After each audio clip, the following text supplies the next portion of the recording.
My name is Joy, and I'm starting off today with a little apology. I know some of you have seen some of my emails, and they were a little Oh, you're aggressive. Joy. Uh-huh. Nice to meet you, Joy. Nice to meet you too. A lot of you didn't deserve to be called names, and I apologize if I hurt you. But I think some of you, however, deserve ridicule for the poor handling of providing staff and students with grief support after Mr. Willie's death. I believe that the resources were too late and insufficient. When I brought up the issue, I was subjected to awful treatment by some members of administration who have tried to paint me as being rude, disrespectful, or an aloof child. That's not who I am. That's not what Mr. Willie would ever think of me. Mr. Willie was by far my favorite teacher. We had an amazing relationship, and I will do what I can for the students he put 23 years of his life's passion into. Whew. Really? Okay. To honor our compassionate and remarkable teacher, 11 students and I came to school the Wednesday before we all came back to set up the memorial for Mr.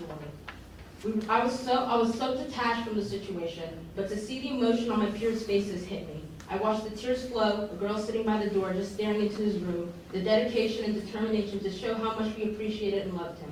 Us kids came together, still grieving, to make something so beautiful. That's strength, and I know Mr. Willie was so touched by it. We also had the tribute basketball game where his wonderful family came, and we saw the support and the love we have for them. I'm so thankful for everyone who helped organize it. It was truly incredible.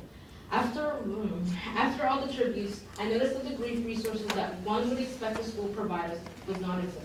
We saw no counselors, no one came into our new classroom to introduce us to our teacher, no one came to talk to us about the incident, but instead they threw us into a room with an ill-prepared teacher who wasn't equipped to deal with our trauma. We had to lean on each other as teachers for support. I firsthand got to see the distress that many of my classmates and I experienced. This was not a light situation, and I didn't want to take it lightly that we weren't being supported, so I took initiative to advocate for us. For over a month, I was sending out emails and had meetings with various members of the administration team on what support we needed. Students shouldn't have to fight with you guys to acknowledge our grief. I had a meeting with Dr. Mazzocco and Ms. Brown about giving us grief counselors and therapy dogs. Unfortunately, the resources came late. There should have been something set in place until groups and dogs were available to us. If everyone grieves differently, there should have been options right from the get-go, not weeks later. Communication was also an issue. The surveys that were sent out, we only sent those to those for Mr. Willie's classes this year, leaving out a huge chunk of students. Weeks later, I have sent an email to administration, and Mr. Sett heckled me and shamed me, and no one did anything about that, and I was gaslit in a suspension meeting. Who did this to you? Well, Mr. Sett. Mr. Sett. I can't hear. Sett. Okay.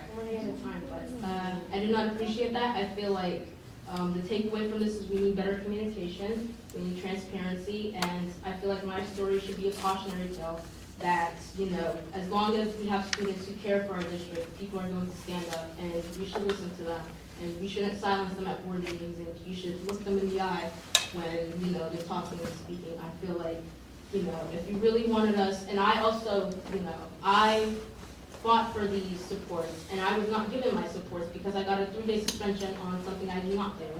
And I was accused of doing it with no evidence, no support, no backing claims. So I was left out. I was basically exiled from all of these supports. So I got nothing out of this entire situation, which was really upsetting because, you know, I advocated so hard for it, but that's another issue. I feel like, you know, I did what I had to do, you know. Mr. Willie, he always told me that I was in charge when he wasn't there. So now that he's not there, I'm in charge, and I'm not gonna let our stories be untold. So I feel like, you know, if God forbid something like this ever happens again, that, you know, you guys learn from the mistakes that were made, and you guys can do better in the future. So Joy, let me ask you a question. Were you there the following Saturday? I was not, but I was told Okay. by Dr. Mazzocco and other people that it was very successful, and I'm glad about that. But that Thursday, we saw no counselors, there was no communication about it. So most wait, students. I believe he passed was it a Friday?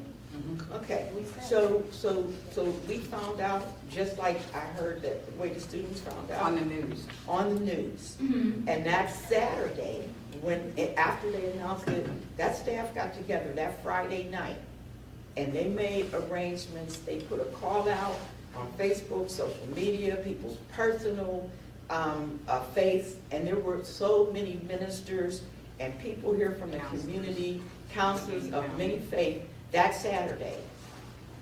I have a master's in counseling and social work. So I was here that Saturday.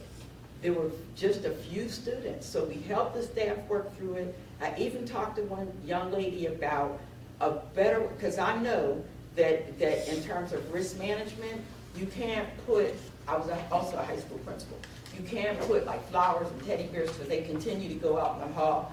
That creates a very dangerous situation. I'm not sure who the young lady was that I talked with, but we talked about ways that we could honor Mr. Willie. One of the suggestions was painting a mural. The other one was for everybody to do a patch. We will pay to have the quilt done and then hang it up on the wall so that it was an ongoing memory that wouldn't be something that would risk the safety of students. So to say that the support wasn't there, there were many, many community agencies, staff people, his colleagues there to try to put things together on that basis. We worked with the students, we worked with the staff, and people just continued to come all day, just all to the point until everybody was totally mentally exhausted. And they started to set up the groups at that point, worked very closely with the staff. So I'm not sure where you were or what happened, but there were students there. At that point is when they planned the basketball game, because some of the things that they wanted to order, they were working with Ms. Moscow on how to order and what to order. So we're hearing several different stories, but there were many of us that were there. Dr. Mazaka was there for a long time. And a lot of the staff people, Mrs. Brown was there, every social worker was there. I just talked to the social worker at the elementary school today, and although she couldn't make it, she still was there to offer support. Because we, like you did, found out at the last minute. I was in a dollar store. So I just want you to know that sometimes the way we perceive things may not be the way that we happen. And it's unfortunate. It was unfortunate the way it happened, because from what I'm understanding, his wife didn't know right away. So sometimes you have to look at the big picture to see how the perception is, and I know you're a bright young lady, so you understand what I'm saying, from everybody's perspective. And as I tell many of my nieces and nephews, you have to back up sometimes and just take a look at what's going on around you before you react. I have a mouth, and when I was your age, I was always in trouble because my mouth, and it took me years to work on my mouth and my attitude. So just know that as you get ready to graduate from high school, go to college, go into the world of work, sometimes you got to step back before you react. And if once you step back and take a big look, because some things never go away. Yeah, on the Saturday topic, I would also like to say that a lot of students did not have the means of transportation to get there, so there were a lot of students who were left out and who were not in the loop. And also to touch subject on the, the memorials and stuff, that was me. That was me that Saturday morning at 12 in the morning with my friend Elias and I. We planned that out, and we had Ashley come up to you guys and talk to you guys about it. That was the students. That was us, his students, not you guys. You guys didn't do anything for your teacher, so I don't want to hear it from you guys. Okay, excuse me, we can't do that. I'm not going to allow you to disrespect me. Okay, we're gonna get on to the next speaker. Joy, we will continue to assist, and we will have more meetings with our little group, with Mrs. Brown, that group of students, and talk about memorials and so on. So thank you. Sorry, I want to ask a question.